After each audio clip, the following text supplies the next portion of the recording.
والصلاة والسلام على من لا نبي بعده أما بعد فأعوذ بالله من الشيطان الرجيم بسم الله الرحمن الرحيم يا أيها الذين آمنوا إن تطيعوا فريقا من الذين أوتوا الكتاب يردوكم بعد إيمانكم كافرين صدق الله العظيم.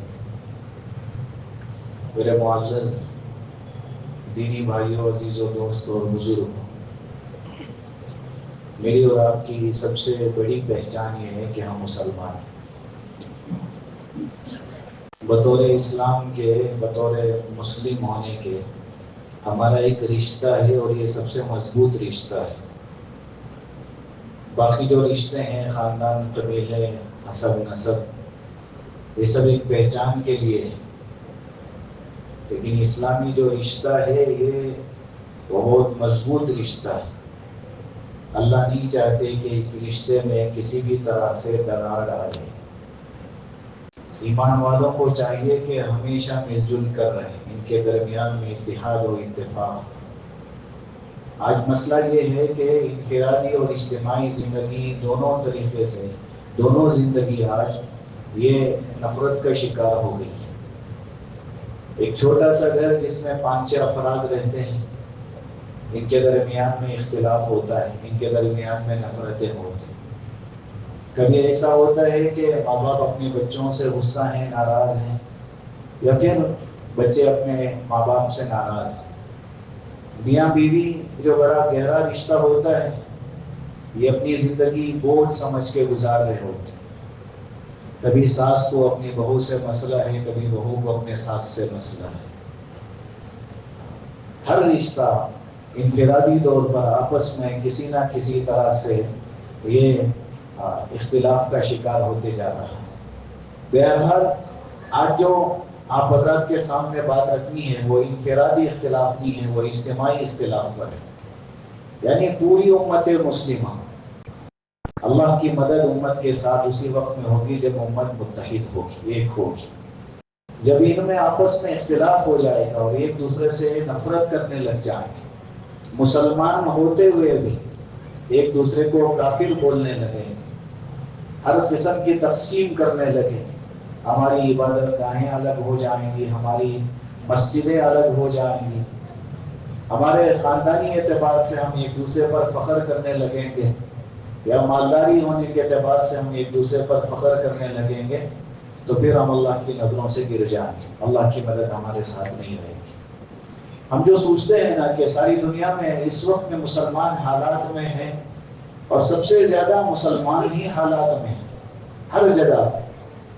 ہم یہ سمجھ رہے ہیں کہ شاید ہمارے پاس طاقت کی کمی ہوگی، یہ ہماری غلط فہمی ہے. ایسا نہیں. جتنے غیر ایمان والوں کے پاس طاقت ہے اس سے کئی گنا زیادہ ہمارے پاس طاقت ہے. اگر ہم یہ سوچ رہے ہیں کہ ہماری ناکامی اس لیے ہے کیونکہ ہمارے پاس اس وقت میں چیزوں کی کمی ہے، یا ہمارے پاس جو ہے عہدوں کی کمی ہے، تو ہمارے پاس تو اس وقت میں بہت سارے عہدے پڑے ہوئے ہیں. اور جہاں تک مالداری کا مسئلہ ہے، مسلمانوں کا ایک بہت بڑا ہے. بہت سارے ممالک، اسلامی ممالک ایسے ہیں جن کے پاس مال ہی مال ہے، دولت ہی دولت ہے، ہر چیز موجود ہے، لیکن ایک دوسرے کی تکلیف ہم دیکھنے کو تیار اس لیے نہیں ہے کیونکہ ہمارے اندر وہ محبتیں نہیں ہیں. کسی پر تکلیف گزر رہی ہے، ہم خاموش ہیں، چلو اس کا مسئلہ ہے، بعد میں دیکھا جائے گا، ابھی ایسے حالات نہیں ہیں کہ ہم سوال اٹھا سکیں. یہ اس لیے ہے کیونکہ اتنی ساری کامیابیوں کے اشیاء ہونے کے باوجود بھی ہم ناکام اس لیے ہیں کیونکہ آج امت میں اتحاد نہیں.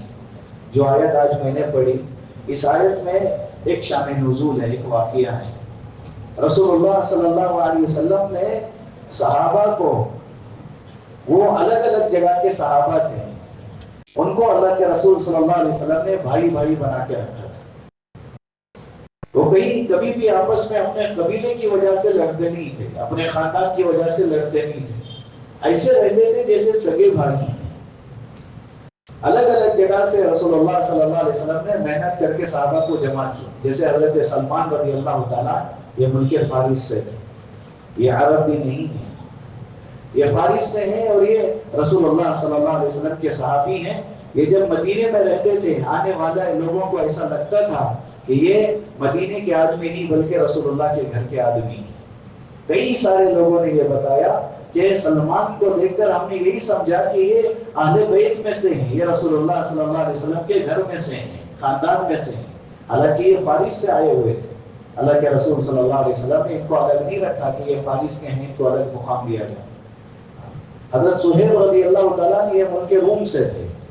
حضرت بلال رضی اللہ تعالیٰ جن کا ہم ہمیشہ تذکرہ سنتے آئے ہیں، جن کے مقام میں آخرت کے سلسلے میں رسول اللہ صلی اللہ علیہ وسلم نے کیا بتایا کہ بلال تو دنیا کے کسی بھی حصے میں جا کے تیرا انتقال ہو، لیکن آخرت میں جب تو اٹھے گا تو مسجد نبوی میں میرے روضے کے پاس، میرے قبر کے پاس سے اٹھے گا۔ یہ حضرت بلال رضی اللہ تعالیٰ کہاں سے ہیں؟ یہ حبشہ سے ہیں۔ ان کو ایسے جوڑے رکھا کہ کبھی نہیں لگا کہ یہ حبشہ سے تعلق رکھنے والے ہیں، یہ الگ جگہ کے ہیں، بلکہ ہمیشہ یہ رسول اللہ صلی اللہ علیہ وسلم کے ساتھ میں رہے اور صحابہ کے ساتھ میں رہے۔ حضرت ابو ذر رضی اللہ تعالیٰ یہ قبیلہ غفار کے ہیں، یہ وہاں سے آئے تھے، لیکن یہ رسول اللہ صلی اللہ علیہ وسلم کے صحابہ کے ساتھ ایسے رہ رہے تھے جیسے یہ مدینے کے ہیں، یہ اسی جگہ کے رہنے والے ہیں۔ میں یہ بتانا چاہ رہا ہوں کہ اللہ کے رسول صلی اللہ علیہ وسلم نے امت کو ایک بنا کے رکھا تھا، اور امت میں ایسا جوڑ تھا، ایک دوسرے کا ایسا درد تھا امت کے اندر کہ وہ ایک دوسرے کو اپنے سگے بھائیوں سے زیادہ محبت کرتے تھے، زندگی میں بھی موت کے وقت میں بھی۔ جیسے ہم ہمیشہ واقعہ سنتے ہیں، حضرت ابو جہل بن حذیفہ یہ یرموک کی لڑائی کے ٹائم پر ان کو خیال آیا کہ میرے چچا زاد بھائی، سگے بھائی نہیں، میرے چچا کے جو بیٹے ہیں وہ لڑائی میں شریک ہونے کے لیے گئے ہیں، میں ان کے لیے پانی لے کے جاتا ہوں، میں ان کو پانی لے کے جاتا ہوں، شاید ان کو پانی کی ضرورت پڑ جاتی ہے۔ اب یہ لے کے جنگ کے میدان میں پانی لے کے جا رہے ہیں اپنے چچا زاد بھائی کے لیے، اور وہاں جا کے واقعی ان کو لگا کہ اب ان کو پانی کی ضرورت ہے، کیونکہ اس وقت میں وہ شہید ہونے والے ہیں، ان کی آخری سانسیں چل رہے ہیں۔ اب واقعی ان کو پانی کی ضرورت تھی، انہوں نے جا کے پوچھا کیا تمہیں پانی کی ضرورت ہے؟ تو وہ بول بھی نہیں سکے، انہوں نے اشارے سے پانی مانگا، ہاں مجھے پانی کی ضرورت ہے۔ آخری وقت تھا، دنیا سے جا رہے تھے، شہادت کی موت تھی۔ اب آپ اندازہ کریں جب ان کو پانی پلانے کے لیے جا رہے ہیں تو پاس میں پڑے ہوئے ایک صحابی وہ آہ کرتے ہیں، وہ پانی کی بات سن کے وہ یہ بتاتے ہیں اپنے الفاظ سے کہ مجھے بھی پانی کی ضرورت ہے۔ تو جو یہ چچا زاد بھائی جن کے آخری وقت چل رہا ہے اور ان کو پانی کی ضرورت ہے، یہ خود پانی پینے کے بجائے کہتے ہیں کہ پہلے میرے پاس میں پڑے ہوئے ساتھی کو پلاؤ۔ ان کا نام لکھتا ہے ہشام، ان کے پاس ہے یہ ساتھی جو پانی لے کے گئے تھے ابو جہاں، یہ پانی لے کے ان کے پاس جا رہا ہے۔ وہ ہشام، ان کو بھی پانی کی ضرورت ہے، وہ بھی پانی مانگ رہے ہیں، لیکن جو انسان پہلے بھیج رہا ہے، آپ سوچو تو صحیح کہ ان کا رشتہ کیا ہے۔ یہ رشتہ رسول اللہ صلی اللہ علیہ وسلم نے جوڑا تھا۔ یہ رشتہ اللہ چاہتے ہیں کہ ایمان والوں میں ایسی محبت ہو۔ اسے کوئی خونی رشتہ نہیں تھا، لیکن ایمانی رشتہ ایسا نبھایا کہ خود پانی پینے سے پہلے وہاں بھیج رہے ہیں کہ جاؤ پہلے ان کو پلاؤ، اشارہ کر کے بھیج رہے ہیں، بھائی کو بھیج دیا کہ ہاں پانی میرے لیے ہی لائے ہو، لیکن مجھ سے زیادہ ضرورت ہے اسے، ان کے پاس چلے گا۔ اب وہ وہاں پہنچے پانی لے کر، جب جا کے ان کے پاس پہنچے، ان کو پلانا تھا پانی، تو بالکل قریب میں پڑے ہوئے ایک انسان نے اشارے سے پانی کا تقاضا کیا کہ مجھے بھی پانی کی ضرورت ہے۔ اب جو ہشام رضی اللہ تعالیٰ نے انہوں نے روک دیا، کہا مجھے نہیں، پہلے اسے پلاؤ۔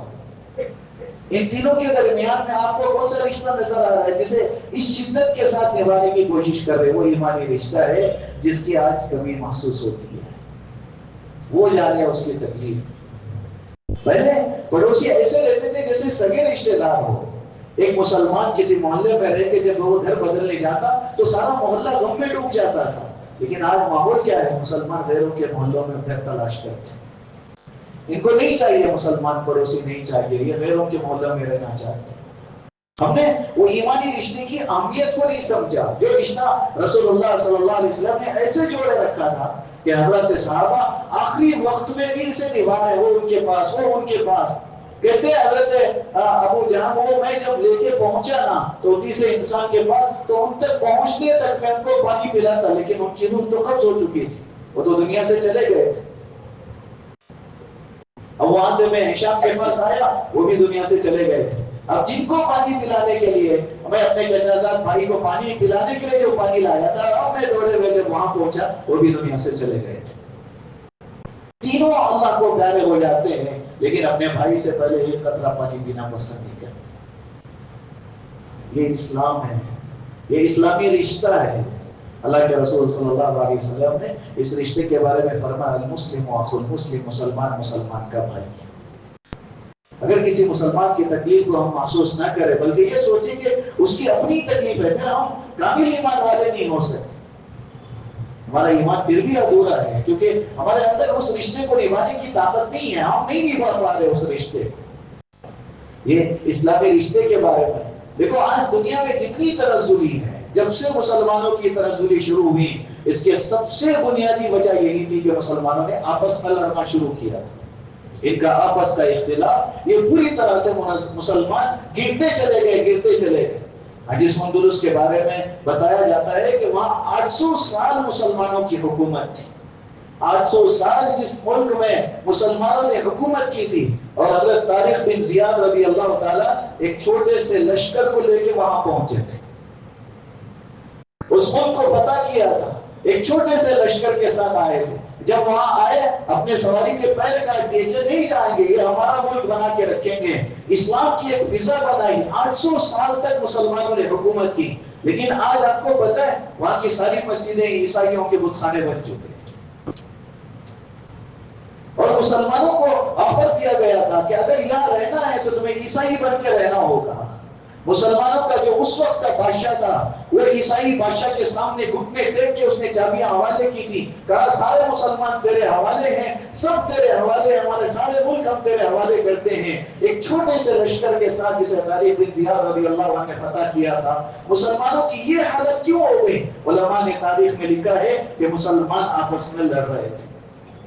اب لڑائی کے درمیان میں جس کی مدد لی، ایک مسلمانوں کا گروہ دوسرے مسلمانوں کو ہرانے کے لیے عیسائیوں سے مدد لیتا ہے کہ ہماری مدد کرو اور ان مسلمانوں کو ہراؤ۔ انہیں نہیں پتا تھا کہ مسلمانوں کو ہرانے میں ان کی اپنی ہار ہے، وہ اصل میں جیت سمجھ رہے تھے، لیکن حقیقت میں یہ ان کی ہار تھی۔ بغداد کے علاقے کی جو حالات لکھے ہیں، ایک زمانے میں وہاں اسلام کا اتنا نظام تھا، کتب خانے کتابوں سے بھرے ہوئے تھے، ہر طرح کا علم وہاں موجود تھا، لیکن بعد میں وہاں تاتاریوں کا جو حملہ ہوا ہے وہ اس لیے ہوا کیونکہ مسلمان آپس میں لڑتے رہے، اور اپنی مدد کے لیے ایک گروہ نے تاتاریوں کو بلایا اور سامنے والے مسلمانوں کو ذبح کروایا، جس کے نتیجے میں ایک وقت ایسا ہوا کہ ایسے حالات پیدا ہوئے مسلمانوں کے کہ جتنی کتابیں تھیں وہ دریائے دجلہ میں اسے ڈالا گیا، پھینکا گیا۔ اس کے بارے میں کیفیت یہ لکھی ہے کہ جو کتابیں وہاں موجود تھی وہ پورے پل کی طرح بن گئی تھی، اتنی کتابیں موجود تھی، اور سیاہی اتنی بن گئی تھی، اس پورے دریائے دجلہ کی سیاہی، پانی سیاہی میں ایسے بدل گیا تھا کئی دن تک ان لوگوں کو سیاہی لینے کی ضرورت نہیں پڑتی تھی، اتنی کتابیں وہاں ڈالے تھے۔ اور جہاں تک مسلمانوں کے خون کا مسئلہ ہے، علماء نے لکھا ہے 1,06,00,000 مسلمان قتل ہوئے تھے، 1,06,00,000 مسلمانوں کو قتل کیا گیا تھا، صرف اس لیے کیونکہ ان کی آپس میں نا اتفاقی تھی، یہ آپس میں جڑے ہوئے نہیں تھے، یہ آپس میں لڑ رہے تھے۔ اللہ کے رسول صلی اللہ علیہ وسلم کے دور میں جب کبھی بھی ایسا محسوس ہوا کہ صحابہ میں تھوڑی سی نا اتفاقی پیدا ہو رہی ہے، رسول اللہ صلی اللہ علیہ وسلم نے ان کو فوراً جوڑا۔ میرے بھائیوں، آج ہم اتنے تقسیم ہو گئے ہیں کہ آج مسجدوں کے باہر اعلان لگ رہا ہے کہ یہاں فلاں مسلمان نہیں آ سکتا، یہاں وہابی کو آنا منع ہے، یہاں دیوبندی نہیں آ سکتا، یہاں بریلوی نہیں آ سکتا۔ ہم نے اللہ کے گھر میں بھی تقسیم کر دی۔ ہم ایک جگہ پہ کھڑے ہو کے گندے سے گندے ملا کے جہاں اپنے آپ کو صحیح مسلمان بتانے کی جگہ تھی، ہم نے اس میں بھی تفریق کر لی، کہا یہاں بھی نہیں، یہاں نہیں آ سکتا، وہ آئے گا تو اسے دھکے مار کے باہر نکال دیا جائے گا۔ ایسی کتنی مسجدیں ہیں جہاں ایک مذہب کا، ایک فرقے کا اگر دوسرا فرقے والا داخل ہو گیا تو مسجدوں کو دھو رہے ہیں، ہاتھ ملی ہے تو ہاتھ صاف کر رہے ہیں، ہاتھ دھو رہے ہیں۔ یہ مسلمانوں کی شان کے خلاف ہے۔ رسول اللہ صلی اللہ علیہ وسلم نے ہمیں مسلمان بنایا تھا، وہ ہم تقسیم ہو گئے، ہم نے جماعتیں بنا لی، اللہ کے رسول صلی اللہ علیہ وسلم نے ہمیں صرف مسلمان بنایا تھا۔ اور ایسے مسائل پر آج امت کا اختلاف ہو رہا ہے جو مسائل حقیقت میں وہ اختلاف کے ہے ہی نہیں. کوئی مال کی وجہ سے، کوئی عہدے کی وجہ سے، کوئی خاندانی لڑائی لڑ رہا ہے، کوئی پڑوس میں غم و خوف کی لڑائیاں چل رہی ہیں، اور کوئی سگے بھائیوں میں آپس میں ایسی لڑائی چل رہی ہے، کوئی سگی بہنوں سے ایسی لڑائیاں چل رہی ہے کہ سالہ سال ان کی بات نہیں ہو رہی ہے. اور رسول اللہ صلی اللہ علیہ وسلم نے فرمایا کوئی اپنے مسلمان بھائی سے 3 دن تک اپنی بات چیت کو چھوڑے رکھا، اس حال میں مر گیا، نبی علیہ الصلوۃ والسلام نے فرمایا سیدھے جہنم میں جائے گا. وہ جہنم ہی ہے. اللہ کے رسول صلی اللہ علیہ وسلم نے فرمایا. لیکن لوگ یہاں فخر کر رہے ہوتے ہیں کہ 1 سال ہو گیا میں نے اپنے بھائی سے بات نہیں کی، میری بہن سے میرا رشتہ ٹوٹا ہوا ہے، اور 3 سال ہو گئے میں نے اس سے بات نہیں کی ہے. یہ ہمارا اسلام ہے جو ہم پیش کر رہے ہیں.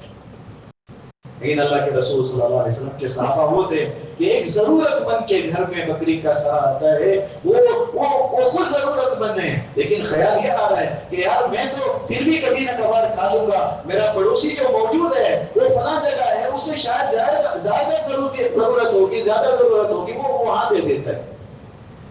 اور پورے صحابہ ہیں، ہر ایک کی سوچ ایک جیسی ہے، وہ ہر ایک اپنے سے زیادہ دوسرے کی ضرورت کو محسوس کر رہا ہے. وہ چکر کاٹتے کاٹتے دوبارہ اسی کے گھر میں آ رہی ہے جس کے گھر سے نکلی ہے. اسی لیے رسول اللہ صلی اللہ علیہ وسلم نے فرمایا کہ وہ انسان کامل ایمان والا نہیں ہو سکتا جو پیٹ بھر کر کھا رہا ہے اور اس کا پڑوسی بھوکا سو رہا ہے، اور جس کے پڑوسی کو اس کی وجہ سے تکلیف پہنچ رہی ہے. اللہ کے رسول نے فرمایا وہ ایمان والا نہیں ہو سکتا. یہ ایمانی رشتے میں کمزور پڑتا جا رہا ہے جو اپنے پڑوسیوں کا خیال نہیں کرتا. میرے بھائیوں، ہمیں اس رشتے کو مضبوط کرنے کی ضرورت ہے. میں جیسے بتا رہا تھا کہ کوئی وجہ نہیں ہے آج مسلمانوں کے پاس لڑنے کی، خاموخواہ لڑے جا رہے ہیں. اور اس وقت میں ساری دنیا کے سارے مذاہب اکٹھے ہو گئے ہیں سوائے مسلمان کے. کسی نے کتنی پیاری بات کہی کہ ساری مسلمانوں نے ایک دوسرے کو کافر کہا، ایک کافر ہی ہے جس نے مسلمان کو مسلمان کہا. ایک دوسرے کو کفر کے فتوے لگانے میں لگے ہوئے ہیں، لیکن کافر ہے وہ کبھی کسی کو یہ پوچھ کے تکلیف نہیں دے رہا، وہ مارنے پہ جب آ رہا ہے یا کسی کو وہ تکلیف دینے پر، یا ہمارے بچوں کو جب ذبح کرنے کا وقت آ رہا ہے ایک لمحے کے لیے کسی کو ٹھہرا کے نہیں پوچھا کہ تیرا کس مسلک سے تعلق ہے، کیا تو بریلوی ہے، کیا تو دیوبندی ہے، تو کس مسجد میں جاتا ہے، تیری ٹوپی کیسی ہے، تیرا لباس کیسا ہے، تو کسے ماننے والا ہے، کبھی نہیں پوچھا. مسلمان دکھا تو پھر ماننا شروع کیا. اب بس مسلمانوں میں جو جماعت بندی بنی ہوئی ہے یہ مسلمانوں نے خود سے بنایا ہوا ہے. جیسے کسی نے مثال سے لکھا کہ بے وجہ مسلمان لڑ رہے ہیں اسے سمجھانے کے لیے کہ ایک جگہ کے مسلمان صرف آپس میں اس لیے لڑ رہے ہیں کیونکہ اصحاب کہف کے کتے کا مسئلہ تھا. 2 جماعتیں بن گئی. ایک جماعت کا مسئلہ یہ ہے کہ اصحاب کہف کے کتے کا رنگ سفید ہے، اور دوسری جماعت کہتی ہے کالا، اور آپس میں جنگیں ہو رہی ہیں.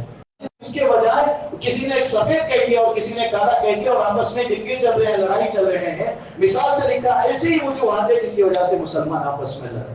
اللہ کے رسول صلی اللہ علیہ وسلم کی یہ جو آیت ہے جو آج میں نے پڑھا، اس میں رسول اللہ صلی اللہ علیہ وسلم کے صحابہ آپس میں بیٹھے ہوئے تھے. یہ مدینے کے صحابی تھے، صحابہ تھے. یہ قبیلہ اوس کے، قبیلہ خزرج کے، یہ دونوں مدینے کے کٹر دشمن قبیلے تھے. ان کے سالوں سال سے لڑائیاں چل رہی تھی. جب یہ مسلمان ہوئے رسول اللہ صلی اللہ علیہ وسلم نے ان کو ایسے جوڑا کہ انہوں نے اپنے برسوں برس کی لڑائی بھول گئے. سالوں سے جو لڑائی چل رہی تھی، خاندانوں سے جو لڑائی چل رہی تھی، بعض علماء نے اس کا نام لکھا ہے جنگ بعاث، جو تقریباً 120 سال سے آپس میں لڑائی چل رہی تھی، نسلوں سے لڑائی چل رہی تھی. لیکن جب وہ مسلمان ہوئے اللہ کے رسول صلی اللہ علیہ وسلم نے ان کو جوڑا. وہ پرانی دشمنی کو انہوں نے بھلا دیا، مل کے رہنے لگے، آپس میں اتحاد ہو گیا. لیکن یہودیوں کو یہ پسند نہیں تھا. آج بھی جتنے فرقے ہیں آج دنیا میں نمودار ہو رہے ہیں، آپ گہرائی سے جا کے دیکھیے اس سب کے پیچھے یہودیوں کی چال ہوتی ہے. وہ چاہتے ہیں مسلمان بٹے، وہ چاہتے ہیں مسلمان تقسیم ہو. مسلمانوں میں اتحاد انہیں گوارا نہیں ہے، ورنہ ان کو پتا ہے 313,000 میں بھاری پڑ جائیں گے. انہیں پتا ہے جب یہ متحد ہو جائیں گے تو ان کی چھوٹی سی جماعت 2 لاکھ کے مجمع کو ہرانے پر طاقت رکھتی ہے. یہ جب چھوٹے مختصر ہی کیوں نہ ہو، لیکن جب یہ متحد ہو جائیں گے تو پھر مسئلہ مشکل ہے. اس لیے وہ کسی نہ کسی طریقے سے فرقے کے ذریعے سے امت کو تقسیم کرنے کی کوشش میں لگی ہوئی ہے، اور ایک حد تک وہ کامیابی ہوتے جا رہے ہیں. اللہ کے رسول صلی اللہ علیہ وسلم کے صحابہ، یہ 2 قبیلے کے، قبیلہ اوس اور قبیلہ خزرج کے صحابہ بیٹھے ہوئے تھے. وہاں سے ایک یہودی جاتے ہوئے دیکھا کہ یہ کیا ہو گیا، ایک زمانہ یہ اتنی شدت کے ساتھ لڑائی کرنے والے، آج ان میں اتنی محبت کیسی پیدا ہو گئی؟ اس کے دل میں خیال آیا کہ ان میں لڑائی پیدا کرنی ہوگی، ان کو دوبارہ وہ یاد دلانا ہوگا جو ان کے دادا نے ان کے دادا کو قتل کیا ہے، ان کے رشتہ داروں نے جو آپس میں قتل کیا ہے اسے یاد دلانا ہوگا۔ اس لیے وہ اشعار آگے پڑھے جو اس وقت میں جنگ کے میدان میں ایک قبیلے والے پڑھتے تھے۔ تو دوسرے قبیلے والوں نے جب وہ اشعار سنے تو انہوں نے اپنے قبیلے کے اشعار پڑھنا شروع کر دی، ادھر سے ان کے اشعار آ رہے ہیں، ادھر سے ان کے اشعار آ رہے ہیں۔ پھر ایک وقت ایسا آیا کہ دونوں نے کہا کہ آپ تلواریں اٹھاؤ، فیصلہ کرتے ہیں۔ یہودیوں کی چال دیکھو، صحابہ میں اختلاف ڈالنے کی کوشش کی، اب دونوں قبیلے آپس میں اب یہ اس طرح دوبارہ لڑنے کو تیار ہو گئے جیسے پہلے لڑا کرتے تھے۔ دونوں نے تلواریں اٹھائی، اب لڑائی ہونی باقی ہے۔ رسول اللہ صلی اللہ علیہ وسلم کو پتہ چلا، اللہ کے رسول صلی اللہ علیہ وسلم آئے اور رسول اللہ صلی اللہ علیہ وسلم پر اللہ نے یہ آیت اور اس کے بعد کی آیتیں اتاری۔ رسول اللہ صلی اللہ علیہ وسلم نے پڑھ کے سنایا کہ یہ جو گروہ ہے یہودیوں کا، اس کی اطاعت کر کے تم دوبارہ ایمان سے کفر کی طرف لوٹنا چاہتے ہو، تم دوبارہ کافر بننے کی طرف چل پڑے ہو۔ یہ کیا ہے؟ میں تمہارے درمیان میں موجود ہوں، تمہارے درمیان میں قرآن کی آیتیں پڑھی جا رہی ہیں، لیکن تم ہو کہ آپس میں جھگڑا کیے جا رہے ہو۔ اب وہ صحابہ تھے، وہ سمجھ گئے ہیں، انہوں نے آپ کا مسئلہ نہیں سوچا، انہوں نے ایمان کا مسئلہ سوچا، انہوں نے فوراً تلواریں ڈالی، ایک دوسرے کو ملنے لگے اور علماء نے کہا ہے زارو خطر رونے لگے، صحابہ رونے لگے کہ ہمارے درمیان میں کیسی غلطی ہو رہی ہے۔ میرے بھائیوں، ہماری بھی یہ کوشش ہو کہ ہم امت کو جوڑ کے رکھیں، شروعات ہم اپنے گھر سے کریں۔ ہمارا گھر جو ایک چھوٹا سا گھر ہوتا ہے، 5-6 افراد رہتے ہیں، لیکن ہم آپس میں اتنے اس درجے نفرت لیے پھر رہے ہیں کہ ایک دوسرے کی کامیابی ہمیں برداشت نہیں ہو رہی ہے۔ ہم اپنے گھر سے شروع کریں، ہمارے محلوں سے شروع کریں، ہماری بستی سے شروع کریں، ہمارے پورے گاؤں سے شروع کریں، ہمارے پورے علاقوں سے شروع کریں۔ ہم مسلمانوں کو متحد ہونے کی ضرورت ہے، کیونکہ ہم میں سے ہر ایک چاہتا ہے کہ اللہ کی مدد آئے، اور اللہ کی مدد بٹے ہوئے کے ساتھ نہیں آتی، تقسیم افراد کے ساتھ اللہ کی مدد نہیں ہوتی، اللہ کی مدد تو جماعت کے ساتھ ہوتی ہے۔ اللہ پاک نے اس آیت میں اس آیت میں اس چیز کی رہبری فرمائی۔ اللہ سے دعا ہے اللہ تعالی ہمیں متحد ہو کر رہنے کی توفیق نصیب فرمائے۔ الحمدللہ رب العالمین، اللہم صلی علی سیدنا شفیعنا حبیبنا مولانا محمد وبارک وسلم۔ اللہم لا سهل الا ما جعلته سهلا وانت تجعل الحزن سهلا اذا شئت۔ اللهم اهدنا بتأييدك يا رب العالمين۔ ربنا ظلمنا انفسنا وان لم تغفر لنا وترحمنا لنكونن من الخاسرين۔ اللہ ہمارے گناہوں کو معاف فرما، اللہ ہمارے خطاؤں سے درگزر فرما، اللہ امت مسلمہ کو ایک بنا دے، اللہ امت مسلمہ کو ایک بنا دے۔ اللہ ہم آپس میں تقسیم ہو گئے ہیں، ایک دوسرے پر کفر کے فتوے لگا رہے ہیں، اللہ ہماری حفاظت فرما، ہمارے ایمان کی حفاظت فرما، اللہ ہمیں بھائی چارگی نصیب فرما، اللہ امن و امان کے فیصلے فرما، اللہ اتحاد کی توفیق نصیب فرما، اتفاق نصیب فرما، اللہ اختلاف سے ہم تمام کی حفاظت فرما، اللہ ہمارے گھروں میں اتحاد نصیب فرما، ہمارے محلوں میں اتحاد نصیب فرما، اللہ ہمارے بھائیوں میں، اللہ بہنوں میں اتحاد نصیب فرما، اللہ رشتوں میں، خاندانوں میں اتحاد نصیب فرما، امت مسلمہ کے ہر فرد میں اتحاد نصیب فرما۔ اللہ آپ کے حبیب نے تو بتایا کہ مسلمان ایک جسم کے مانند ہیں، اللہ لیکن یہ مسلمان آپس میں تقسیم ہوئے پڑے ہیں۔ اللہ بہت ساری جگہوں میں مسلمان پریشان حال ہیں، لیکن دوسرا مسلمان آواز اٹھانے کو تیار نہیں ہے، ہم تقسیم ہو گئے۔ اللہ ہمیں معاف فرما، اللہ ہمیں جوڑ نصیب فرما، توڑ سے بھرپور حفاظت فرما، اللہ ہماری دنیاوی اخروی ضرورتوں کو اپنے خزانے غیب سے پوری فرما، ہماری عبادتوں کو، روزوں کو، اللہ تلاوتوں کو قبول فرما، صدقہ خیرات کو قبول فرما، ہماری دعاؤں کو اپنے فضل سے قبول فرما۔